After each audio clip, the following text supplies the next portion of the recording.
11 dalis, kai tvarkome savo namą ir kiemą. Ir šioje dalyje montuojame tvorą. Ir garantuoju parodysiu dalyką, kurio dar nebuvote girdėję.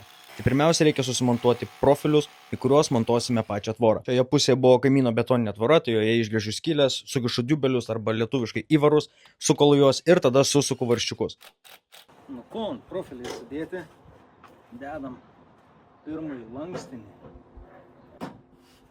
Nu super. O šis dalykėlis tvoros montavimą padaro tokį lengvą, kad ją sumontuoti gali jūsų žmona ar vaikai. Užteks tik sudėti profilius.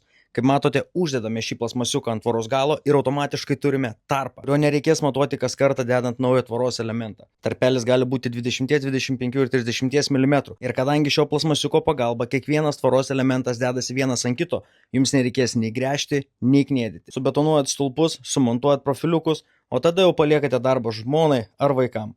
O pats galite atlikinėti kitus darbus. Tvorą, stulpus ir pamatėlį. Viską pirkau iš statybapigiau.lt. Paskutinę tvoros dalį simboliškai įdedam kartu. Tai taip jūsų tvora atrodo iš vidaus, o iš lauko nesimato ničnieko. Patogus, lengvas, greitas ir kokybiškas montavimas be jokių gręžiojimų. Nu va ir sudėjom. Kol Dovilė dėjo šitą pusę, aš sudėjau šitą pusę. Šiandien tiek, laukiam vartelių su vartais. Ir pradėsim kitoje dalyje. Ačiū, kad žiūrėjot, paspauskit laiką, pasiekit Kiemo Magas Instagramo paskyrą ir būtinai apsilankykit statybapigiau.lt.